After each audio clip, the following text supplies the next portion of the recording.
ശ്രീമതി രാജിയിലേക്ക്. രാജി, കഴിഞ്ഞ 40 ദിവസങ്ങളായി ആശാവർക്കർമാർ പൊരിവെയിലത്തും മഴയത്തും സമരം ചെയ്യുകയാണ്. ആദ്യം ചർച്ചയ്ക്ക് വിളിച്ചു NHM മിഷൻ സ്റ്റേറ്റ് കോർഡിനേറ്റർ, ചർച്ച പൂർണ്ണ പരാജയം. അത് കഴിഞ്ഞ് ആരോഗ്യമന്ത്രിയുമായുള്ള ചർച്ച, അതും പൂർണ്ണ പരാജയം. അതിൻ്റെ അടുത്ത ദിവസം മുതലാണ് നിരാഹാര സമരം പ്രഖ്യാപിച്ചിരുന്നത്. അതനുസരിച്ച് കാര്യങ്ങൾ നീങ്ങും, പൊതുസമൂഹം സംസ്ഥാന സർക്കാരിനെതിരാകുമെന്ന് വന്നപ്പോൾ നേരത്തെ നിശ്ചയിച്ചിരുന്ന യാത്രയായിരുന്നു ക്യൂബൻ പ്രതിനിധികളെ കാണുക എന്നുള്ളത്. പക്ഷേ കണ്ണിൽ പൊടിയിടുന്നതിനായി അത് കേന്ദ്ര ആരോഗ്യമന്ത്രിയെ കാണാനാണ് എന്ന് വരുത്തി തീർത്തുകൊണ്ടൊരു യാത്രയും സംഘടിപ്പിച്ചു. പക്ഷേ അത് മുഴുവൻ പൊളിഞ്ഞു പോകുന്ന കാഴ്ച നമ്മൾ കണ്ടതാണ്. എന്തുകൊണ്ടാണ് ഈ സർക്കാർ ഇങ്ങനെ ആശാവർക്കർമാരോട് പെരുമാറുന്നത്? നിങ്ങളിപ്പോൾ നിരാഹാര സമരം ആരംഭിച്ചു കഴിഞ്ഞു. ഇപ്പോൾ തന്നെ അതിലെ സമരമുഖത്തുള്ളവർ ക്ഷീണിതരായി കഴിഞ്ഞിരിക്കുന്നു. എന്ത് നടപടി ഇനിയെങ്കിലും സർക്കാരിൻ്റെ ഭാഗത്തു നിന്നുണ്ടാകും, അല്ലെങ്കിൽ സർക്കാർ ഇനിയെങ്കിലും കണ്ണു തുറക്കും എന്ന് നിങ്ങൾ പ്രതീക്ഷ വച്ചു പുലർത്തുന്നുണ്ടോ? ഈ NRHMൽ 38ാമത്തെ ദിവസമാണ് നമ്മളെ ചർച്ചയ്ക്ക് വിളിക്കുന്നത്. അപ്പം ഞങ്ങൾ വലിയ പ്രതീക്ഷയോടെയാണ് പോയത്. ആ ചർച്ചയ്ക്ക് പങ്കെടുത്ത ഒരു വ്യക്തിയാണ് ഞാൻ. അപ്പം നല്ല പ്രതീക്ഷയോടെയാണ് പോയത്. എന്ന് വെച്ചാൽ കാരണം നമ്മൾ ഇത്രയും ദിവസം നിന്നിട്ട് ആദ്യത്തെ 5-ാം തീയതി നമ്മുടെ ആരോഗ്യമന്ത്രി ചർച്ച വിളിച്ചു, അത് പരാജയമായി. അതിനുശേഷം ആരും ചർച്ചയ്ക്ക് വിളിക്കുകയോ ഒന്നും ചെയ്തില്ല. അപ്പോൾ NRHM വിളിച്ചപ്പോൾ ഞങ്ങൾ വലിയ പ്രതീക്ഷയോടെയാണ് പോയത്. എന്തെങ്കിലും നമ്മുടെ ആനുകൂല്യങ്ങളൊക്കെ പറഞ്ഞ ആനുകൂല്യങ്ങളൊക്കെ സമ്മതിച്ച് ഞങ്ങളുടെ സമരത്തിൽ നിന്ന് ഒഴിവാകും എന്നുള്ള ഉദ്ദേശത്തോടുകൂടിയാണ് പോയത്. പക്ഷേ അവിടെ ചെന്നപ്പോൾ നമ്മൾ പറഞ്ഞ ഒരു നിബന്ധന ഉണ്ടായിരുന്നു, ഓണറേറിയത്തിൻ്റെ നിബന്ധനകൾ മാറ്റണമെന്നുള്ളത്. അപ്പോൾ അത് മാറ്റിയിട്ടുണ്ടായിരുന്നു. അതിനെക്കുറിച്ചാണ് നമ്മൾ NRHM ഡയറക്ടറും അതിലെ ഉദ്യോഗസ്ഥരും ഞങ്ങളോട് സംസാരിച്ചത്. അപ്പോൾ നമ്മൾ പറഞ്ഞു, അതിനല്ല ഞങ്ങളിവിടെ വന്നത്, ഞങ്ങൾ ഉന്നയിച്ചിരിക്കുന്ന പ്രധാനപ്പെട്ട 3 ആവശ്യങ്ങൾ അത് ഞങ്ങൾക്ക് തരുന്നതിന് വേണ്ടി അതിൻ്റെ ചർച്ച നടത്തണമെന്ന് പറഞ്ഞു. പക്ഷേ അത് നടത്താൻ തയ്യാറായില്ല. ഞങ്ങൾക്കത് സർക്കാർ തലത്തിലേ അതിൽ ചെയ്യാൻ പറ്റുള്ളൂ. നിങ്ങൾക്ക് മിനിസ്റ്ററുമായിട്ട് സംസാരിക്കുന്നതിന്, ഒരു ചർച്ചയ്ക്ക് ചെയ്യുന്നതിന് വേണ്ടി ഞാൻ അവസരം ഉണ്ടാക്കിത്തരാം എന്ന് പറഞ്ഞിട്ടാണ് ഞങ്ങൾ അവിടെ നിന്ന് പിരിയുന്നത്. ഞങ്ങൾ സമരപന്തലിൽ എത്തുമ്പോൾ തന്നെ തിരിച്ചു അവിടെ നിന്ന് വിളി വന്നു. നിയമസഭയിൽ 3 മണിക്ക് മന്ത്രി കാണാൻ വിളിച്ചിട്ടുണ്ട്, ചെല്ലണമെന്ന് പറഞ്ഞിട്ട്. അവിടെ നിന്ന് ഞങ്ങൾ നിയമസഭയിൽ പോകാനും ഞാനും ഉണ്ടായിരുന്നു.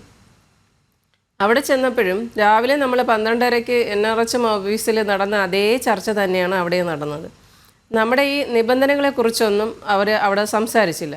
നമ്മൾ ആവശ്യങ്ങൾ ഉന്നയിക്കണം, നമുക്കിത് തരണം. അപ്പോൾ അവർ പറയുന്നത് പൈസയില്ല, സർക്കാരിൻ്റെ അവസ്ഥ, ഇപ്പോഴത്തെ അവസ്ഥ മനസ്സിലാക്കണം, ഇപ്പം നിങ്ങൾക്ക് കൂട്ടിത്തരാൻ നിർവാഹമില്ല, സർക്കാർ നിങ്ങളെ കൂടെ ഉണ്ട്, പക്ഷേ ഇപ്പം നമുക്ക് കൂട്ടാനുള്ള നിർവാഹമില്ല എന്ന് പറഞ്ഞു. നമ്മൾ പറഞ്ഞു, നമ്മൾ ഈ 38 ദിവസം നമ്മുടെ ഈ പ്രധാന ആവശ്യം ഉന്നയിക്കാതെ നമുക്ക് സമരത്തിൽ നിന്ന് പിന്മാറാൻ പറ്റില്ല. ഞങ്ങളിത് വെറുതെ വന്നിരുന്ന് സമരം ചെയ്യുന്നതല്ല. നിരന്തരമായ ചർച്ചകളിലൂടെയും എല്ലാ ബഡ്ജറ്റ് സമയത്തും ഞങ്ങൾ സർക്കാരിനോട് നമ്മുടെ യൂണിയൻ ആവശ്യപ്പെടുന്നുണ്ട്, ബഡ്ജറ്റിൽ നമ്മുടെ വിഹിതം ഓണറേറിയം കൂട്ടണമെന്നുള്ള എല്ലാ ബഡ്ജറ്റിന് മുമ്പായിട്ടും നമ്മൾ അവിടെ നിവേദനം കൊടുക്കാറുണ്ട്. പക്ഷേ അതിനൊന്നും പരിഹാരം കാണാതെ വന്നപ്പോഴാണ് നമ്മൾ ഈ നിരാഹാര സമരമായിട്ട്, രാപ്പകൽ സമരമായിട്ട് മുന്നോട്ട് പോകാൻ തയ്യാറായത്. അല്ലാതെ പെട്ടെന്ന് ഉദിച്ചു വന്ന ഒരു സമരമല്ല ഇത്. നമ്മൾ ഈ ഉപവാസ സമരം നമ്മൾ തുടങ്ങിയത് 17-ാം തീയതി സെക്രട്ടേറിയറ്റ് ഉപരോധം ഉണ്ടായിരുന്നു. അന്ന് ഞങ്ങളുടെ പ്രസിഡന്റ് പ്രഖ്യാപിച്ചതാണ് നമ്മൾ 20-ാം തീയതി മുതൽ അനിശ്ചിതകാല നിരാഹാര സമരം നടത്തുമെന്നുള്ളത്. അതും നമ്മൾ പ്രഖ്യാപിച്ചിട്ടാണ് ഞങ്ങളിരുന്നത്. അല്ലാതെ മന്ത്രിയുടെ പെട്ടെന്നുള്ള ഒരു ഡൽഹി പോക്കിന് സമാനമായിട്ടല്ല അത് ചെയ്തത്. നമ്മൾ 17-ാം തീയതി നമ്മൾ ഉപരോധ സമരത്തിൽ പ്രഖ്യാപിച്ചതാണ് 20-ാം തീയതി മുതൽ അനിശ്ചിതകാല നിരാഹാര സമരം മുന്നോട്ട് പോകുമെന്ന്. നമ്മുടെ ചർച്ചകളൊന്നും അവർ ചെവിക്കൊള്ളാതെ വന്നപ്പോൾ നമുക്ക് വേറെ നിവൃത്തിയില്ല. നമ്മൾ ജീവിക്കാനാണ്, ഈ 232 രൂപയ്ക്ക് ജീവിക്കാൻ കഴിയില്ല. അതിനു വേണ്ടിയാണ് ഞങ്ങൾ ഈ സമരം മുഖത്തോട്ട് ഇറങ്ങിയിരിക്കുന്നത്. ശ്രീമതി രാജി, ഈ ചർച്ചയിൽ പങ്കെടുത്ത ഒരാളെന്നുള്ള നിലയിൽ ചോദിക്കുകയാണ്. ആദ്യം സ്റ്റേറ്റ് കോർഡിനേറ്ററുമായുള്ള ചർച്ച പരാജയപ്പെട്ടു. തുടർന്നായിരുന്നല്ലോ ആരോഗ്യമന്ത്രി വീണ ജോർജുമായുള്ള ചർച്ച. ആദ്യം നിങ്ങൾ ഉന്നയിച്ച ആവശ്യങ്ങളെന്ന് പറയുന്നത് 7,000-ൽ നിന്ന് 21,000 രൂപയാക്കുക, ഒരു പെൻഷൻ സ്കീം നടപ്പിലാക്കുക, അതോടൊപ്പം വിരമിക്കുന്നവർക്ക് 5 ലക്ഷം രൂപ നൽകുക. പിന്നീടാണ് ഈ മാനദണ്ഡം, അതായത് ഓണറേറിയം ലഭിക്കുന്നതിനുള്ള 10 നിബന്ധനകൾ അത് നീക്കുക എന്നുള്ളത്. ഈ ചർച്ചയിൽ എന്തൊക്കെ കാര്യങ്ങളാണ് ആരോഗ്യമന്ത്രി സംസാരിക്കാൻ തയ്യാറായത്? കാരണം ഈ ചർച്ച കഴിഞ്ഞ് പുറത്തിറങ്ങുമ്പോൾ 10 മാനദണ്ഡങ്ങളിൽ 5 എണ്ണം പിൻവലിച്ചു എന്ന് പറയുകയും തുടർന്ന് പിന്നീട് പ്രതിഷേധത്തെ തുടർന്ന് 10 നിബന്ധനകളും പിൻവലിക്കുകയും ചെയ്തു എന്ന് പറയുമ്പോഴും ഈ ഓണറേറിയത്തിൻ്റെ കാര്യത്തിൽ, അതായത് 1000 രൂപ ഇൻസെൻറ്റീവ് ലഭിച്ചാൽ മാത്രമേ 3000 ഓണറേറിയം ലഭിക്കുകയുള്ളൂ എന്നുള്ളത്, അതായത് ഉപാധിരഹിത ഓണറേറിയം അല്ല എന്നുള്ളതും മനസ്സിലാക്കേണ്ടതാണ്. അപ്പോൾ അവിടെ അങ്ങനെ ഒരു കടും പിടുത്തം സർക്കാരിൻ്റെ ഭാഗത്തു നിന്ന് തുടർന്നും ഉണ്ടായിരുന്നു. എന്തൊക്കെ കാര്യങ്ങളാണ് അന്ന് ആരോഗ്യമന്ത്രി അനുഭാവപൂർണ്ണമെങ്കിലും നിങ്ങളോട് സംസാരിച്ചത്? ഈ പ്രധാനപ്പെട്ട 3 ആവശ്യങ്ങളായിരുന്നല്ലോ, 21,000 രൂപയും വിരമിക്കൽ ആനുകൂല്യവുമൊക്കെ.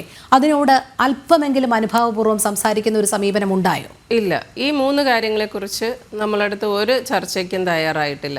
നിങ്ങൾ ഗൺപോയിൽ നിർത്തി മന്ത്രിയുടെ അടുത്ത് ഇങ്ങനെ ഒരു ആവശ്യം ഉന്നയിച്ചാൽ എങ്ങനെ നടപ്പാക്കാൻ പറ്റും എന്നാണ് ചോദിച്ചത്. നമ്മൾ ഇന്നലെ എല്ലാം നമ്മൾ ഇത് ആവശ്യപ്പെട്ടത്. അപ്പോൾ അതിന് ആ 3 കാര്യങ്ങളെക്കുറിച്ച് ചർച്ച ചെയ്യാൻ ഉദ്യോഗസ്ഥരാവട്ടെ മന്ത്രിയാവട്ടെ ആരും തയ്യാറായിട്ടില്ല. നിങ്ങൾ എത്രയും പെട്ടെന്ന് ഈ സമരം പിൻവലിച്ചു പോകണം. എൻ്റെ ആശമാർ തെരുവിൽ ഇങ്ങനെ ഇരിക്കുന്നതും മഴയും വെയിൽ കൊള്ളുന്നതും ബുദ്ധിമുട്ടാണ്. എത്രയും പെട്ടെന്ന് സമരം അവസാനിച്ച് നിങ്ങളുടെ സേവനങ്ങൾ ഉറപ്പാക്കണം. എല്ലാം ഇതായി കിടക്കുകയാണ്. ആരോഗ്യ മേഖലയിൽ നിങ്ങൾ ചെയ്യേണ്ട സേവനങ്ങളെല്ലാം മാറിക്കിടക്കുകയാണ്. അതുകൊണ്ട് എത്രയും പെട്ടെന്ന് നിങ്ങൾ സമരം പിൻവലിച്ച് നിങ്ങൾ ജോലിയിൽ കയറണമെന്നാണ് മന്ത്രി പറഞ്ഞിട്ടുണ്ടായിരുന്നത്. ശരി. അതോടൊപ്പം ഒരു കാര്യം കൂടി ശ്രീമതി രാജി, ആരോഗ്യമന്ത്രി ഡൽഹിക്ക് പുറപ്പെട്ടപ്പോൾ എല്ലാ പത്രമാധ്യമങ്ങളും റിപ്പോർട്ട് ചെയ്തതാണ് കേന്ദ്ര ആരോഗ്യമന്ത്രിയെ കാണാനാണ് ആശമാരുടെ സമരത്തിൽ ഒരു പ്രതീക്ഷ തുടർന്നുണ്ടാകുമെന്നുള്ളത്. നിങ്ങളും അത്തരത്തിൽ തന്നെയാണ് സമരമുഖത്തു നിന്നും പ്രതികരിച്ചതല്ലേ? അന്ന് നിങ്ങൾക്കൊരു നേരിയ പ്രതീക്ഷയുണ്ടായിരുന്നു, കാരണം ഇതൊരു ചർച്ചാ വിഷയമാകുമെന്നും കേന്ദ്രത്തിൻ്റെ ശ്രദ്ധയിൽപ്പെടുത്തുമെന്നും അനുകൂലമായൊരു സമീപനം ഉണ്ടാകുമെന്നും. തുടർന്ന് അങ്ങോട്ട് ആരോഗ്യമന്ത്രിയുടെ പ്രസ്താവനകളൊക്കെ കണ്ടതാണ് ഞെട്ടിക്കുന്നതുമായിരുന്നു. കാരണം കൃത്യമായി അവസരോചിതമായി മാറുന്ന ഒരു നയത്തിലേക്ക് എത്തിയത്. ആ ഒരു നിലപാട് മാറ്റത്തെ എങ്ങനെയാണ് നിങ്ങളടക്കമുള്ള ആശാവർക്കർമാർ കണ്ടത്? ഞങ്ങൾ അന്ന് മന്ത്രിയെ കാണുമ്പോൾ മന്ത്രി പറഞ്ഞെന്ന് വെച്ചാൽ ഒരാഴ്ച കഴിഞ്ഞ് ഞാൻ ഡൽഹിയിൽ പോകുന്നുണ്ട്, ആരോഗ്യമന്ത്രിയുമായി ചർച്ചയ്ക്ക് പോകുന്നുണ്ട് ഒരാഴ്ച എന്നാണ് ഞങ്ങളടുത്ത് പറഞ്ഞ് ഞങ്ങൾ അവിടെ നിന്ന് പിരിയുന്നത്. അപ്പം ഞങ്ങളത് സ്വാഗതം. ഒരു നിമിഷം ഞാനത് ഒന്നുകൂടി ചോദിക്കുകയാണ്, ഒന്നുകൂടി സാധിക്കുമെങ്കിൽ ആവർത്തിക്കുക. അതായത് ഒരാഴ്ച മുൻപ് തന്നെ ആരോഗ്യമന്ത്രി വീണ ജോർജ് പറയുന്നുണ്ട് കേന്ദ്രത്തിൽ പോകുന്നത് കേന്ദ്ര ആരോഗ്യമന്ത്രിയെ കാണാനാണ് എന്ന്, അല്ലേ? ഞങ്ങളടുത്ത് മെനഞ്ഞാത്ത ചർച്ചയിൽ പോയപ്പോൾ പറഞ്ഞതാണ് ഒരാഴ്ച കഴിയുമ്പോൾ ഞാൻ മന്ത്രിയെ കാണാൻ പോകുന്നുണ്ട്. അപ്പോൾ നമ്മൾക്ക് ഇതുമായിട്ട് നമ്മൾ സംസാരിക്കും. കേന്ദ്ര ആരോഗ്യമന്ത്രിയുമായിട്ട് ചർച്ചയ്ക്ക് ഞാൻ പോകുന്നുണ്ട്. അപ്പോൾ ഞങ്ങൾ പറഞ്ഞു വളരെ നന്ദി മേഡം, ഞങ്ങൾ ആവശ്യങ്ങൾ ഉന്നയിക്കാൻ മേഡം അവിടെ പോകണമെങ്കിൽ ഞങ്ങളത് സ്വാഗതം ചെയ്യുന്നു എന്ന് പറഞ്ഞിട്ടാണ് ഇറങ്ങിയത്. അപ്പോൾ ഇറങ്ങി ഇവിടെ വരുമ്പോഴാണ് സമരം വൈകിട്ട് എത്തുമ്പോഴാണ് വീണ്ടും പറയുന്നത് വൈകിട്ട് മന്ത്രി അങ്ങോട്ട് പോകുന്നു ഡൽഹി പോകുന്ന കാര്യം. അപ്പോഴാണ് ഞങ്ങൾ ഈ വാർത്താ മാധ്യമങ്ങളിലൂടെയാണ് അത് അറിയാൻ കഴിഞ്ഞത്.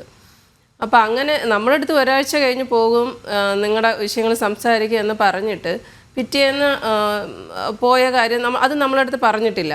നാളെ പോവുകയാണ് എന്നുള്ള കാര്യം ഞങ്ങൾ അറിയിച്ചില്ല. ഒരാഴ്ചയ്ക്ക് മുമ്പ് പോകുന്ന കാര്യമാണ് പറഞ്ഞിട്ടുണ്ട്. ശരി. പക്ഷേ അവിടെ പോയത് ഇത്തരം ഒരു കാര്യമേ സംസാരിക്കാനായിരുന്നില്ല എന്നുള്ളത് തുടർന്ന് വ്യക്തമായതാണ്.